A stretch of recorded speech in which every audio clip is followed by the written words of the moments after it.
Empezamos con esas imágenes que usted vio ahí, que tú viste ahí. Esas imágenes son de última hora. Repito, empezamos con esas imágenes porque son imágenes de última hora. Un atentado, un doble atentado, bueno, porque son dos bombas con lapso de 20 minutos. Explotaron en Kermán, hacia el sureste de la capital Teherán, en Irán, matando a más de 100 personas, justo en el aniversario de la muerte del general Soleimani. Usted recuerda, pues ese aniversario, ahí estamos viendo las imágenes, se congregaban muchas personas y volaron en pedazos muchos objetos.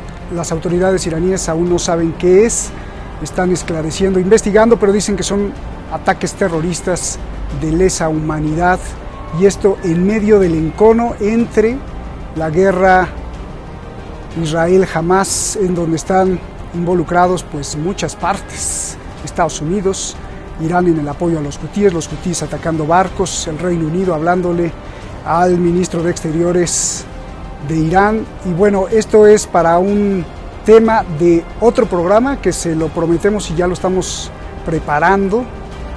El tema de hoy es muy importante, justamente por lo que estamos viendo. El inicio del 2024 ya ha sido tremendo en estos 3 días, y para eso estamos haciendo este programa especial. 2024 viene tremendo, viene caliente. Soy Roberto de la Madrid y esto es Detrás de la Razón. Comenzamos.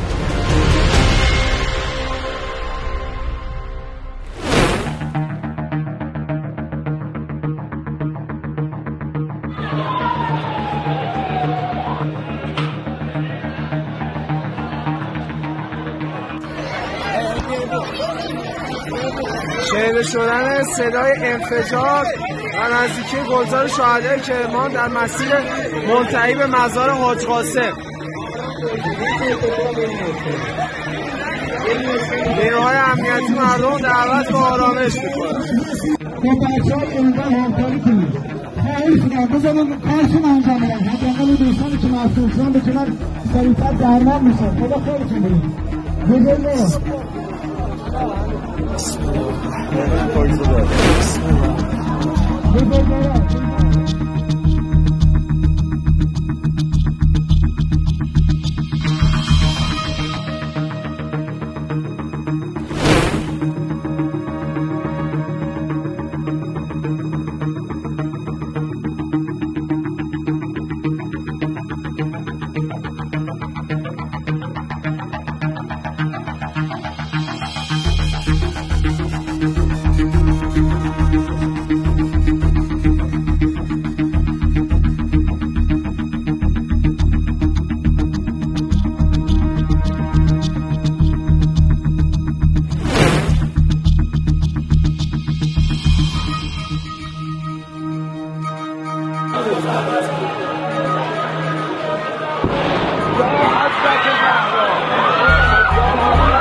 Gracias por todas sus felicitaciones, a usted, a ti, a donde estés, en cualquier parte del mundo. ahí recibe una gran felicitación de inicio de año y todo lo mejor para ti y tu familia. Vamos directamente con Fernando Boragón. Fernando, qué gusto saludarte, un abrazo gigante de inicio de año. Se pone pues caliente. ¿Cómo ves? ¿Cuál es tu proyección, sobre todo en la guerra Ucrania-Rusia? Y a nivel mundial, ¿cuál es tu proyección del 2024? Abrazo, hermano. Adelante, te escuchamos. Abrazo. Bueno, feliz año para todos y es un placer, como siempre, estar en tu programa.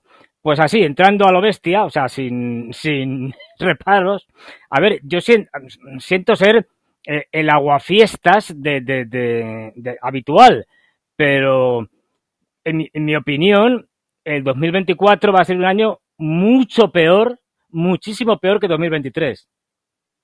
Es decir, ¿por qué? Pues porque se conjugan toda una serie de elementos que hacen que la situación pueda llegar a ser crítica, teniendo como elemento central, digamos, como columna vertebral, todo el proceso electoral norteamericano hasta las elecciones de noviembre, en el que hay un enfrentamiento cada vez mayor entre republicanos y demócratas y los diferentes grupos de poder, y en la que puede pasar cualquier cosa. Es decir, son las elecciones más imprevisibles en el sentido de que yo he oído ya a analistas bastante buenos incluso llegar a decir que aquello puede acabar en una guerra civil dentro de Estados Unidos. O sea, fíjate, pues con ese hilo conductor y una presidencia demócrata que va a hacer todo lo posible y lo imposible para ganar esas elecciones por las buenas o por las malas, es decir, haciendo fraude si es necesario, incluso como hasta se podría dar el asesinato de Donald Trump para poder evitar que saliera. Ya ha pasado, acordémonos de los hermanos Kennedy, o sea, esto no es nuevo en Estados Unidos. Bueno, todo es factible, o una huida hacia adelante, por ejemplo, a través de una guerra proxy con China. La situación entre Filipinas y China estará muy tensa. No olvidemos, tenemos elecciones en Taiwán el día 13 de enero, o sea, ya, a la vuelta de la esquina. Y incluso en Estados Unidos se ha hablado de que si gana el Kuomintang se podían incluso contemplar hacer una revolución de colores en Taiwán para cambiar el gobierno. O sea, por eso digo, hilo conductor, lo que pasa en Estados Unidos. No olvidemos que los dos candidatos supuestamente, Trump por los republicanos y Biden por los demócratas, están en procesos judiciales. Es decir, que aunque, bueno, se supone que al final el Tribunal Supremo le dará la razón a Trump porque es mayoritariamente conservador, y podrá presentarse en todos los estados. Y luego, bueno, el lastre que tiene Biden con su hijo Hunter Biden, que también está en procesos judiciales. Es decir, entre otras cosas, le han pillado como Al Capone por no pagar Hacienda. Entonces, ya digo, cualquier cosa puede pasar. A partir de ahí, un gran problema para Estados Unidos. Y ese problema es que Rusia, como yo vengo diciendo hace mucho, está ganando la guerra. Es decir, es que era imposible que no la ganara. Ahora ya es clarísimo, incluso los medios de comunicación occidentales, anglosajones, están diciendo ya, bueno, es que esto está más bien perdido, habrá que negociar, hay que asumir que Ucrania va a perder territorio. Es decir, ya están preparando una narrativa distinta, y luego además estamos viendo que eso es una cosa muy sintomática de cuando un régimen está ya en las últimas, las disputas internas dentro del núcleo de poder de Ucrania. Es decir, estamos viendo como, por ejemplo, Zelensky dice, no, hay que hacer una leva de 500.000 hombres porque me lo ha dicho el comandante en jefe de las tropas ucranianas, el general Zelensky. Y llega Zelensky y dice, no, yo no le he dicho nada, esto es cosa del presidente. Yo no le he dicho nada que hay que hacer una leva de 500.000. Bueno, Arestovich desde fuera, claro, de Ucrania, está diciendo incluso ya que se equivocaron. Tenían que haberse pasado, en vez de estar con los globalistas, tenían que haberse ido directamente con los rusos. Es decir, las peleas internas ya están saliendo a la luz constantemente y eso es un síntoma claro de descomposición del régimen. Si a eso le unimos la menor financiación tanto por parte de Estados Unidos como por Europa, pues pinta muy mal para Ucrania, pero muy mal. Sobre todo además en el último mes del año, en diciembre, se vio clarísimamente cuando ibas viendo los mapas todos los días la presión que ejercía el ejército ruso y cómo eso hacía o se traducía en avances pequeños pero constantes en toda la línea del frente, desde Robotino y esa zona, la famosa zona de la ofensiva en Zaporilla, que fue un absoluto fracaso por parte de Ucrania, hasta pasar a Marinka, la toma de Marinka por fin, definitivamente, una ciudad cerca de Donetsk que prácticamente habían estado luchando allí desde el comienzo de la guerra y que eso les va a permitir avanzar hacia un núcleo fundamental logístico que es Kurajovo, pero es que lo estamos viendo en Avdiivka, donde prácticamente poco a poco se va cerrando ese cerco y se va machacando a las tropas ucranianas. Lo estamos viendo también incluso en la zona de Seversk, donde se está avanzando desde el sur.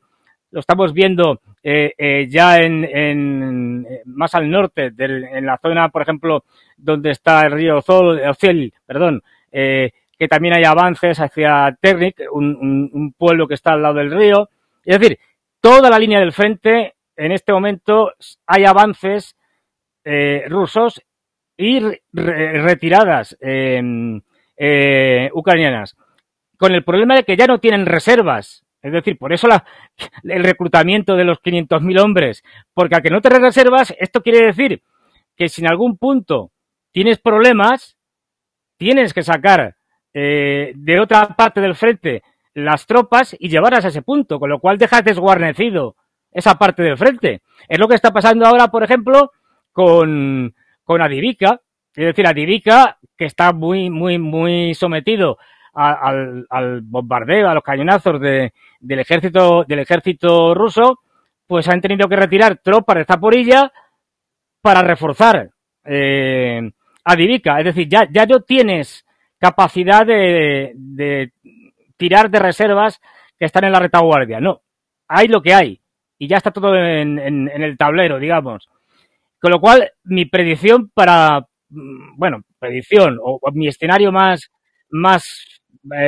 plausible, más posible, es que, y esto sí que lo sé, es decir, pues cuando estuve el año pasado en Rusia me lo dijeron clarísimamente, hasta después de las elecciones en Rusia presidenciales, que son el 15, 16 y 17 de marzo, se va a seguir con lo que están haciendo ahora, es decir, presionar en toda la línea del frente e ir destrozando al ejército ucraniano. A partir de ahí, lo más probable es que se prepare una ofensiva de primavera-verano de los rusos que termine de dar digamos, la puntilla, de rematar al ejército ucraniano, porque de lo que se trata es que el ejército ucraniano colapse. Y en el momento que el ejército ucraniano colapsa, se acabó la guerra, ya no hay ejército enemigo.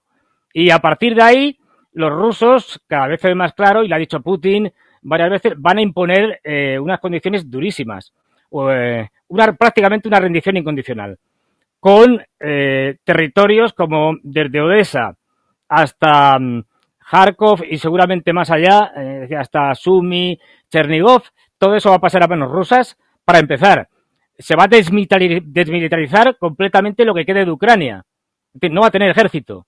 Además, por supuesto, con Zelensky no hay nada que hablar, es decir, Zelensky es un hombre acabado políticamente y es hasta posible que ha acabado físicamente, es decir, que tenga un accidente o que le den un golpe de estado, porque está sosteniendo posturas maximalistas de que no hay que negociar con los rusos de ninguna manera, y esto cada vez está haciendo que, sobre todo el ejército, se ponga en contra de él.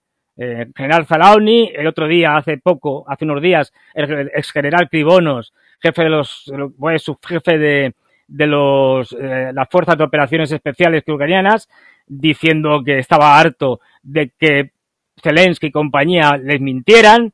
Es decir, ahora mismo las tensiones, digamos, la lucha por el poder entre los líderes ucranianos es ya pública y abierta. Es decir, están, como decimos aquí en Madrid o en España, a puñalada trapera, es decir, con el puñal, pegándose puñaladas a ver quién consigue el poder y ya un poco en modo sálvese quien pueda. Es decir, entonces... Eso está tremendo. Oye, Fernando, a ver, vamos por partes. ¿A quién le conviene? Porque dijiste que el hilo conductor sale o emerge de el problema que está viviendo Estados Unidos. ¿A qué grupo le conviene que gane Donald Trump y a qué grupo le conviene que gane Biden? ¿Y a qué grupo le conviene que al ganar Donald Trump quiera un resultado para Ucrania-Rusia? Y si ese mismo grupo o el grupo contrario también tiene la misma conveniencia o es otra forma de ver la guerra Ucrania-Rusia. Creo que eso es muy interesante. Sí, pues a ver, esto está claro. Es decir, por un lado, Trump ya ha dicho ya varias veces que él, en cuanto llegue a ser a la presidencia, él solventará enseguida el tema de Ucrania, hará algún tipo de negociación con los rusos y esto se acabará, porque la prioridad de él y de los republicanos es China. Hay que dejarse de perder el tiempo con Rusia. Hay que acabar esa guerra. De hecho, constantemente los republicanos están atacando a los demócratas diciéndoles que esto es un despilfarro del dinero del contribuyente, que además encima no sirve para nada porque han fracasado en las ofensivas de este año. De hecho, si cogemos la totalidad del año pasado, los territorios perdidos por los rusos y los territorios ganados por los ucranianos, bueno, pues han ganado más los rusos y han perdido más los ucranianos. Es decir, que a pesar de, bueno, de esa desastrosa ofensiva. ¿Y quiénes son los que están apoyando, como sea, digamos, a Ucrania? Pues los demócratas, Joe Biden. ¿Por qué? Porque imagínate tú el problema que tiene.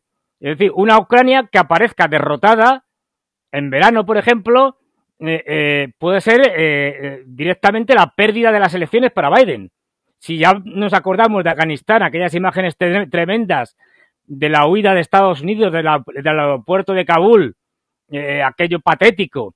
Imagínate una derrota en Ucrania con un gobierno descompuesto, con los rusos imponiendo sus condiciones. Es decir, eso puede ser devastador para la campaña electoral de los demócratas. Así que los demócratas apoyan a los ucranianos, que no a Zelensky, que cada vez están más hartos de Zelensky, porque yo creo que a Zelensky le ha pasado un problema. Y es que suele suceder muchas veces, que ha terminado creyéndose su propio personaje. Es decir, como buen actor, ha estado actuando hasta ahora como presidente de Ucrania, pero ha terminado creyéndose ese personaje, ¿no? Que realmente es eso que, acordaros, en el 2022, toda Occidente, el héroe del siglo XXI, Zelensky, el gran el líder, ya ha terminado creyéndose eso y bueno, ahora mismo está en una posición dificilísima y yo creo que Zelensky va a aguantar muy poco tiempo como presidente. Se pondrá otro, entre otras cosas porque los rusos no van a firmar nada con Zelensky. Quiero decir, eso está claro. Hay que poner a otro. Y ahora... Dime. Sí, ahora, Fernando, del otro lado, del lado del Kremlin, de Moscú, se prepara una carrera electoral, Putin pues obviamente a la cabeza. ¿Qué pasa ahí? ¿Cómo las elecciones en Rusia podrían también pues influenciar los resultados en el territorio ucraniano y sobre todo con el confort, bienestar o malestar del pueblo ruso? Bueno, aquí yo creo que tampoco soy ningún adivino si digo que va a ganar Putin. Es decir, no hace falta ser... No, la popularidad es muy amplia. Es decir, la popularidad que tiene es muy amplia y vamos, va a ganar seguro. Hay cada vez más conciencia por parte de, sobre todo de los rusos de fuera de Moscú. Moscú es algo más distinto. Pero de que esto hay que llevarlo hasta el final. Y digamos, alguna vez lo hemos hablado, que hay como dos grandes grupos en el Kremlin de poder, uno que está más por una negociación rápida de paz y volver a hacer negocios con Europa, fundamentalmente, y otro que es lo contrario, que lo que quieren es llevar la guerra hasta el final, vamos, hasta las fronteras de Polonia. Bueno, pues este grupo se ha impuesto y las declaraciones, por ejemplo, que haya hecho Putin a finales de año en diferentes eventos, lo ratifican diciendo, pues eso, por ejemplo, Odessa, diciendo Odessa es una ciudad rusa y por lo tanto tiene que volver a donde nunca, a donde siempre tenía que haber estado, ¿no? Pues es claro que te está diciendo que se van a quedar con todo eso. Al final va a quedar una Ucrania en la que, como los rusos ya no se fían, este es otro problema. Después de los acuerdos de Minsk, en los que los occidentales y ucranianos traicionaron a los rusos porque no solo no los cumplían, sino que fue una estrategia para perder tiempo, o para, mejor dicho, para ganarlo por parte de los ucranianos y rearmarlos, los rusos ya no se fían de nada. Con lo cual, cualquier cosa que firmen va a ser con muchas garantías, entre otras, para comprobar que no hay un rearme de Ucrania, tendrá que estar el ejército ruso en esa Ucrania comprobando que no pasa nada de eso. El gobierno que salga, no sé cuál será, al final será un gobierno prorruso. Ya digo, yo creo que va a estar, si no es una rendición incondicional, que como sabes, cuando uno gana una guerra y hay una rendición incondicional del adversario, tú impones todas tus condiciones. Es decir, porque el otro no está en disposición de poder imponer nada. Es lo que pasó en la Segunda Guerra Mundial, cuando Hitler es derrotado, bueno, llega la Unión Soviética y le impone unas condiciones, todo lo que quiere, porque la rendición es incondicional, sin condiciones. Pues esto va a ser algo muy parecido. Y eso va a ser un golpe demoledor para los demócratas. Claro. De ahí que incluso haya algún loco norteamericano que esté hablando de meter a la OTAN en la guerra. Eso sería un desastre. Sí. Esperemos que no. Y no lo hagan. A ver, bueno. una pregunta de cirujano, Fernando. Si explotara una bomba, si cayera una bomba, si se lanzara una bomba atómica, táctica si quieres, no gigante, sino de las pequeñitas, si se lanzara una bomba atómica, ¿dónde crees tú que viéramos explotar esa bomba? ¿En qué lugar? ¿En Irán? ¿En Israel? ¿En Ucrania? ¿En Rusia? ¿En Taiwán? O sea, ¿dónde crees que pudiera ser lo más probable en caso de que el 2024 presencie el lanzamiento de una bomba nuclear táctica? Es difícil, ¿eh? Aquí sí que me tengo que, en fin, pensármelo mucho pero vamos, en principio, esperemos, yo creo que es muy poco probable, pero quizá que Israel en una situación desesperada pudiera lanzar alguna bomba. Lo veo muy improbable, ¿eh? Pero dentro de que quién podría lanzar una bomba, dado que los rusos están ganando y van a ganar la guerra, no les hace falta, en principio. No tiene sentido. Lo de China está por ver, es decir, ahora mismo la presión que están haciendo los norteamericanos, fuentes me confirmaban, fuentes de inteligencia me confirmaban que realmente no sabemos hasta qué punto los norteamericanos están metidos ya en Taiwán de una manera brutal.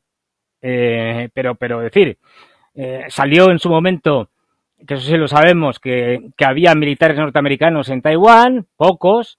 Sabemos hace no mucho que Estados Unidos estaba entrenando, me parece que eran 600 militares taiwaneses en Estados Unidos, y lo que me cuentan es que hay mucho más. No me han dicho el qué, pero que hay mucho más de eso. Con lo cual, hay un enfrentamiento entre potencias nucleares, lo veo muy complicado. Israel, desde mi punto de vista, va a perder la guerra, lo tengo clarísimo. Ojo, esto no quiere decir, puede ganar todas las batallas en Gaza, por ejemplo, pero como le pasó a Estados Unidos en Vietnam, que ganó todas las batallas, pero perdió la guerra. Bueno, pues yo creo que algo parecido le va a pasar a Israel y que está en una situación complicadísima porque se han metido ellos mismos en un lío del que es muy difícil salir. No olvidemos que aunque, imaginemos, que Israel termina conquistando Gaza, destruyendo a la mayor parte de Hamas.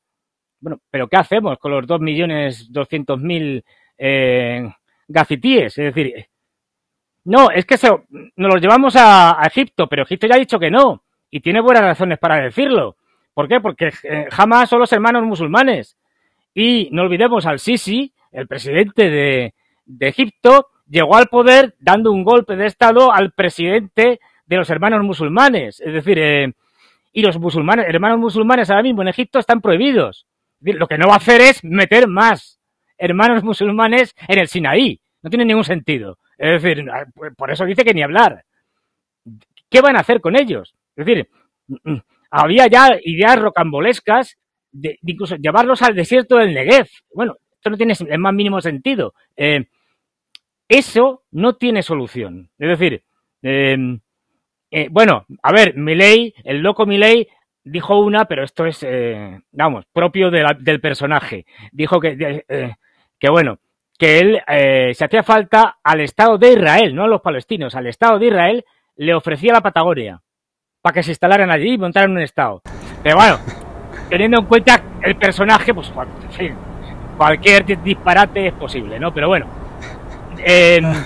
yo lo veo a Israel, ya digo, en una situación muy mala. Ahora mismo se habían gastado ya más de 18.000 millones de dólares en la guerra en 3 meses. No llegan. El 7 serán 3 meses.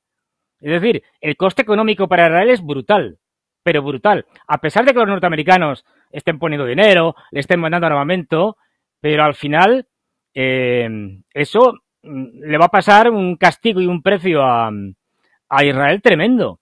Los 350.000 reservistas son 350.000 personas en edad de trabajar que ya no trabajan.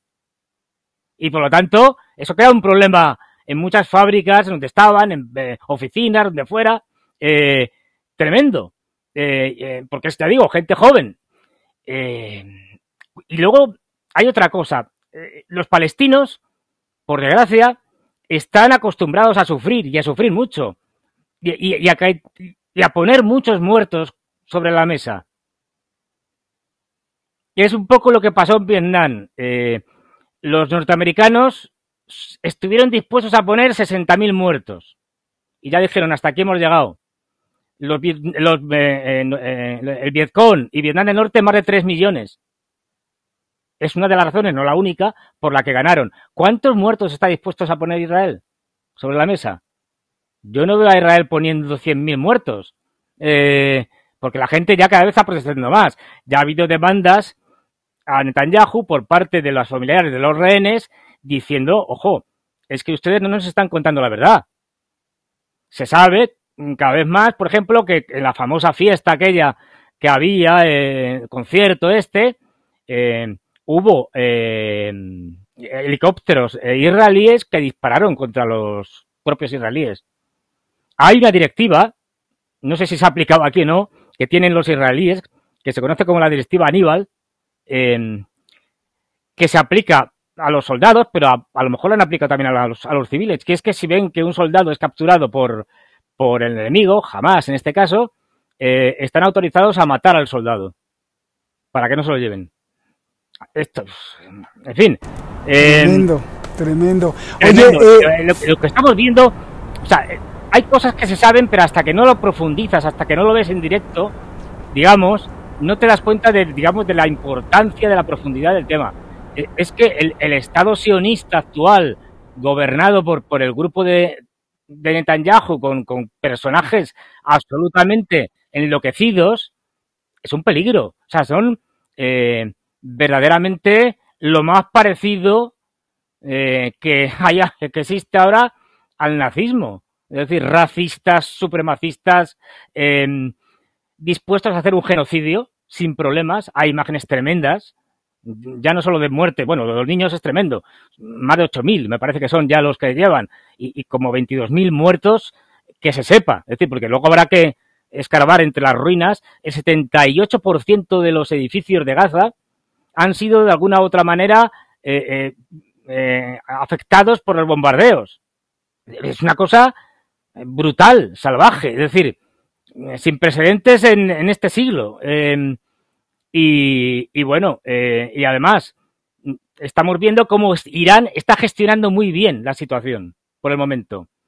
En el eje de la resistencia, todo el mundo pensaba que iba a ser Hezbollah el que iba a lanzar allí el ataque, y no, señor, han sido los Houthis del Yemen, que están poniendo en ridículo a Estados Unidos con su flotilla, que al final no saben muy bien qué hacer. Por allí están dando vueltas, han tenido que retirar a los portaaviones, en fin, perdidos porque no tienen estrategia. Y, ojo, esto le está costando mucho dinero ya a Israel, porque han dejado las principales compañías navieras de portacontenedores como Maersk o petroleras como Exxon, han dicho ya por aquí no pasamos. El puerto de Eilat, que es el puerto que tienen Israel en el Mar Rojo, ha perdido ya el 80% de la carga que venía habitualmente. Esto es dinero que se pierde.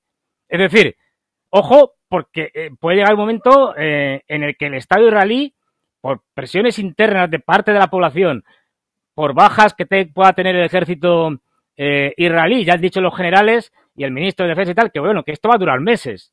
O sea, que esto no se resuelve en un mes o dos, no, que va a durar mucho tiempo. Puede colapsar también. Es decir, yo creo que Israel va a ser uno de los grandes perdedores del 2024. Y, ya digo, Irán está gestionando muy bien porque, para lo que es Irán, está, digamos, siendo bastante moderado, incluso en sus declaraciones. Vamos a ver ahora lo que contabas, la matanza esta bárbara que se ha hecho en donde estaba la tumba del general Soleimani. En Kermán, sí. Hombre, está claro que aunque la hayan hecho, por ejemplo, imaginemos, uno de los posibles candidatos, los mujahidines del pueblo, puede ser, no lo sé, pero es un candidato. ¿Quién está detrás de los mujahidines del pueblo? Estados Unidos, Israel, quiero decir, me da igual que sean estos o otros. En última instancia puede ser una provocación de Israel con el fin de que Irán tenga que responder de una manera dura e implicar a los norteamericanos, que por el momento no quieren implicarse directamente en la guerra para nada. Vamos a ver qué consecuencias trae este atentado porque bueno, yo he visto unas cuantas imágenes y son tremendas, es decir, de muertos ensangrentados, algo terrible. Y vamos a ver porque cada vez Estados Unidos se encuentra con mayores dificultades militarmente para poder llevar a cabo sus proyectos imperiales y de guerras. Y con un dólar que poco a poco se va a ir debilitando a través de los BRICS. Irán ha firmado un acuerdo con Rusia, por ejemplo, para que ya todo su comercio se haga en monedas de los dos países, excluyendo al dólar.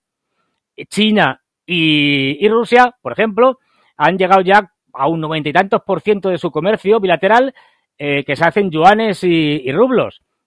Es decir, poco a poco, cada vez son más países los que comercian con sus propias monedas. Esto puede hacer mucho daño al dólar. Todo esto en un contexto de crisis económica mundial. Es decir, que no lo olvidemos. Que los países europeos tienen una deuda insostenible. Y Estados Unidos ya ni te cuento. Acaban de dar la cifra. Ya han alcanzado más de 33 billones de deuda. O sea, sí, más o menos en los últimos meses, el amigo Biden y compañía le está sumando $500 billion de deuda a Estados Unidos. Es que esto es insostenible. O sea, los niños que no han nacido, los nietos, bisnietos, ya salen endeudadísimos para todas las generaciones. Oye, aprovechando que estás recorriendo el mundo y aprovechando tus fuentes de inteligencia militar, ¿qué pasa con Corea del Norte? ¿Qué vamos a ver en Corea del Norte el 2024?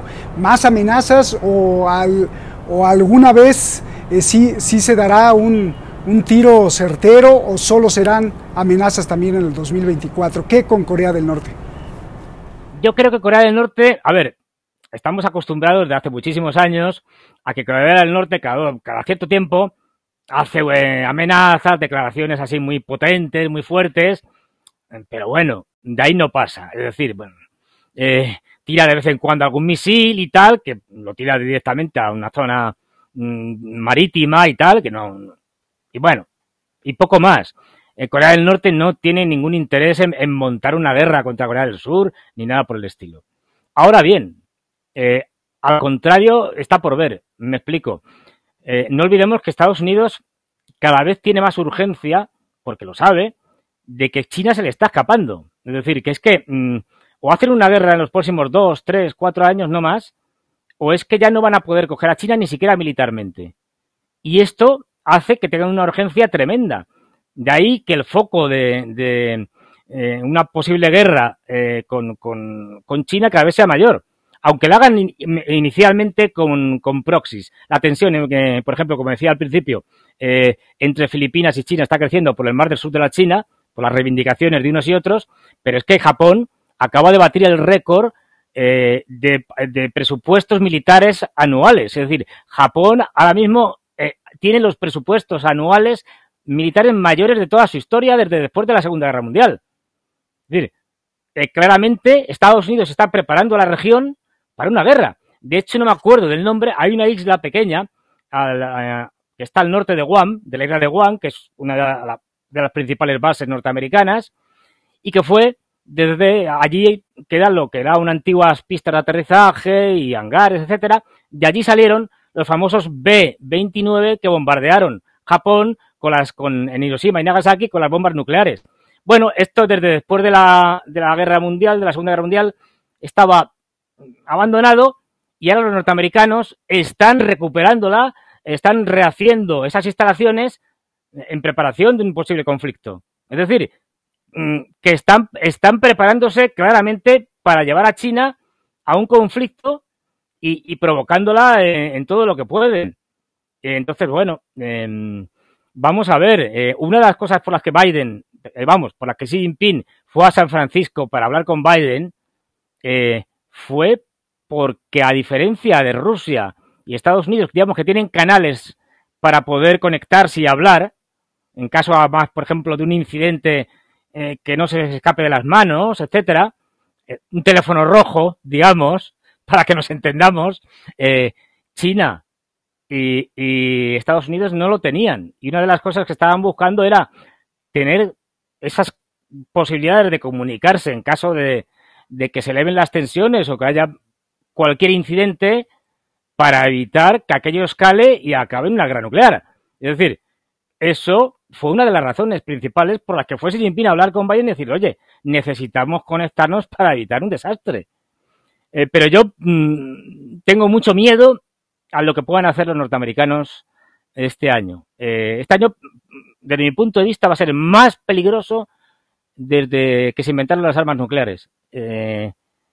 Todo puede pasar porque los americanos, ya lo conoces, Roberto, esa idea del destino manifiesto, ese supremacismo blanco, esa idea de que somos el país indispensable, y viendo que cada vez son menos potencia hegemónica, que prácticamente solo les sostiene el dólar y el hecho de que pueden darle a la maquinita de fabricar dólares y con eso van tirando, digamos, y un ejército que cada vez es menos eficaz, ¿no? Aunque tienen unos presupuestos gigantescos, pero es que también hay que decir que, por ejemplo, los sobrecostes hay los diferentes proyectos de fabricación de armamento suelen ser espectaculares, pero espectaculares, y luego además hay muchos proyectos en los que se invierten cantidades brutales de dólares, enormes, que luego se cancelan y que es dinero tirado prácticamente a la basura.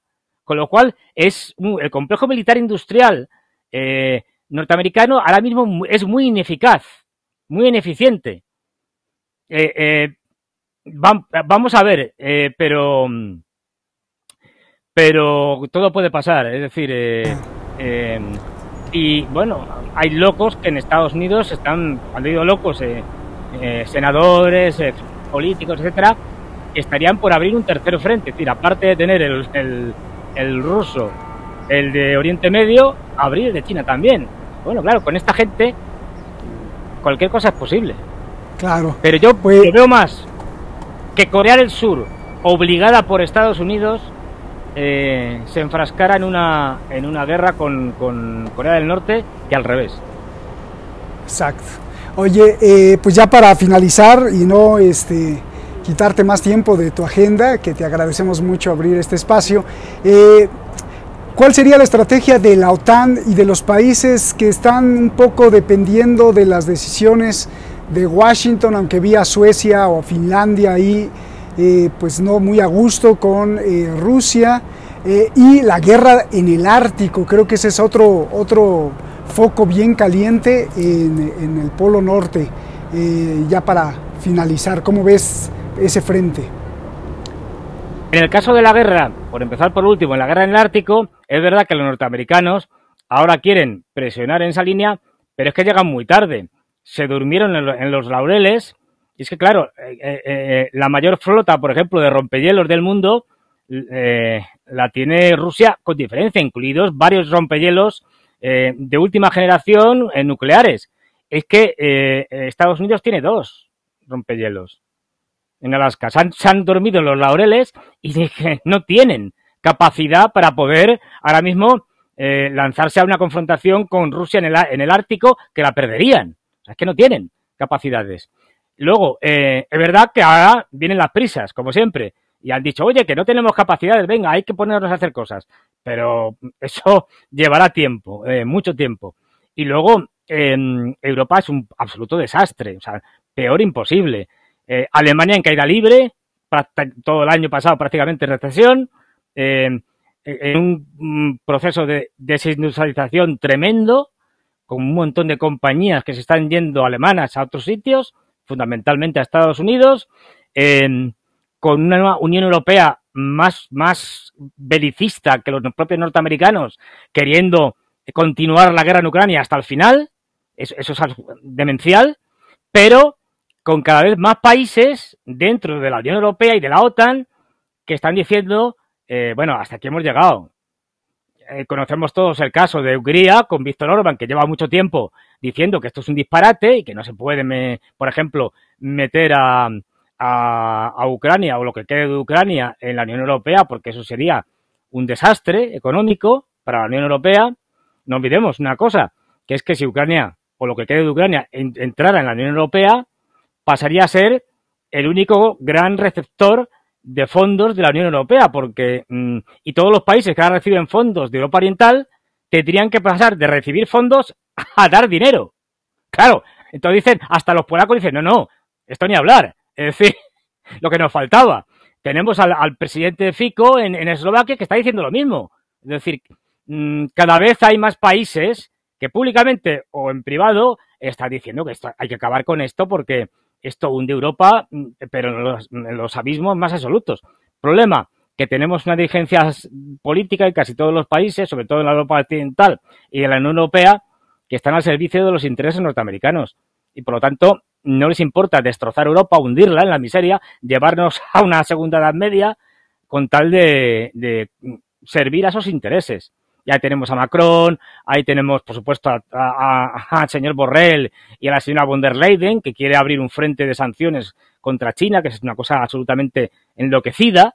Y bueno, y a más gente, que o sea, tenemos a los alemanes con Scholz y compañía, que están por continuar ahora la guerra contra Ucrania, cuando Alemania se está hundiendo, pero hundiendo a una velocidad espectacular.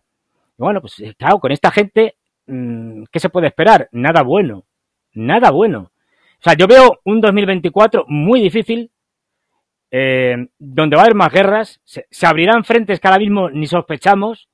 No olvidemos que aparte de estos más importantes, sigue la guerra en África, donde los rusos han conseguido acuerdos con Mali, con Burkina Faso y con Níger, que ellos han formado una alianza militar, que la guerra en Sudán, la guerra civil sigue, que en Birmania ahora mismo había una ofensiva contra el gobierno birmano, contra la junta militar apoyada por Occidente, frente a la junta militar que está apoyada por China y por Rusia, es decir, que se está combatiendo en otros sitios. Otra cosa es que, bueno, nos enteramos menos porque, digamos, bueno, son menos mediáticos, pero estamos ya sumidos en una guerra mundial y esto hay que tenerlo claro.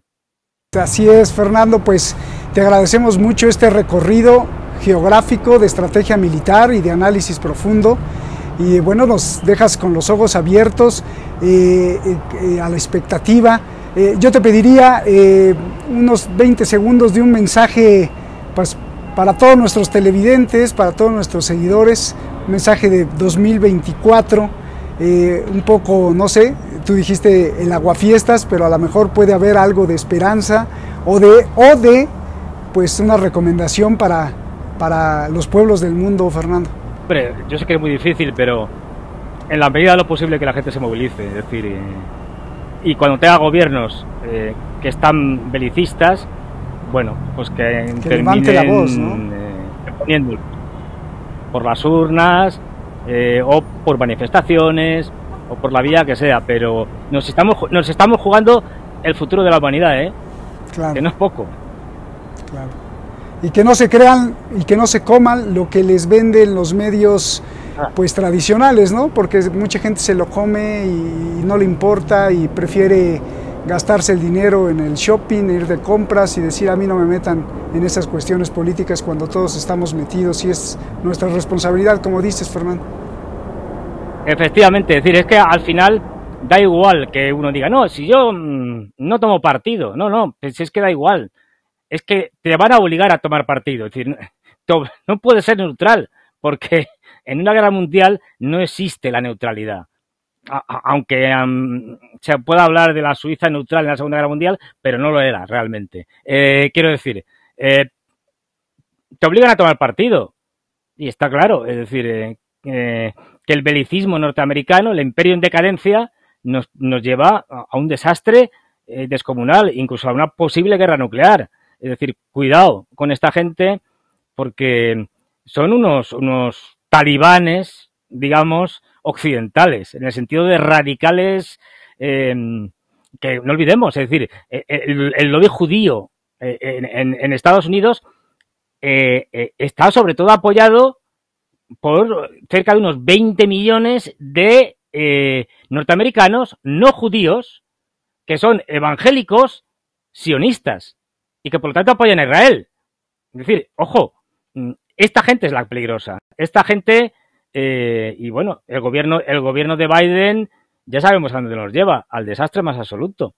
Entonces, bueno, vamos a ver. Pero desde luego garantizo que desde el punto de vista geopolítico este año no nos vamos a aburrir. Tendremos muchos temas de los que hablar. Es Muy decir, bien. eso seguro. Y bueno, ya sabe todo el mundo, ver Detrás de la Razón de Roberto, porque es uno de los pocos programas que hay por ahí que se puede uno, en el que puede uno hablar con plena libertad. Y lo dice una persona que está en España, es decir, en Europa, y aquí la censura está llegando a unos niveles espectaculares. Pero niveles, no es que ya no te dejen hablar, es que directamente te pueden despedir del trabajo, o de la universidad, o de donde sea, te echan. Es decir, se está censurando de una manera como no se ha visto nunca. O sea que, gracias a ti, ya digo, al final todos exiliados en México, me lo veo, porque aquí cada vez es más difícil tener una visión distinta a la línea oficial de la Unión Europea, de la OTAN, de Estados Unidos. Y bueno, pues gracias, Roberto, por darnos esta oportunidad. Y yo, como siempre, encantado de estar en tu programa porque me lo paso bomba, nunca mejor dicho. Nos encanta que estés aquí. Y Fernando, pues aquí es tu casa, si algún día quieres venir, pues aquí hacemos, aunque sea con una casita, una tienda de campaña, y aquí nos quedamos y aquí seguimos en la lucha, ¿cómo no? Qué gusto nos daría. Y además me da mucha envidia porque, hombre, aquí ya hace frío y tú ahí con un sol espléndido, ¿verdad? ¡Oh! Y aquí ya yo con lo friolero que soy, ya estoy mayor yo para estos fríos. Pero bueno, iremos hablando porque además, mira, te anticipo una cosa. Por ejemplo, en marzo, en las elecciones presidenciales rusas, que son el 15, el 16 y el 17 de marzo, estaré ahí en Rusia, así que iremos hablando. Claro, pero por sobre supuesto. Lo que pasa por allí. Por supuesto, sería fantástico estando ahí. Oye, qué envidia de la buena, como se dice aquí también. A ver, sí. Yo la última vez que estuve en marzo en Rusia estábamos a 18 bajo cero, como para pensárselo. Es decir, Bueno, pues te enviamos unos suéteres ahí, unos suétercitos de aquí de un pueblo que hace mucho frío.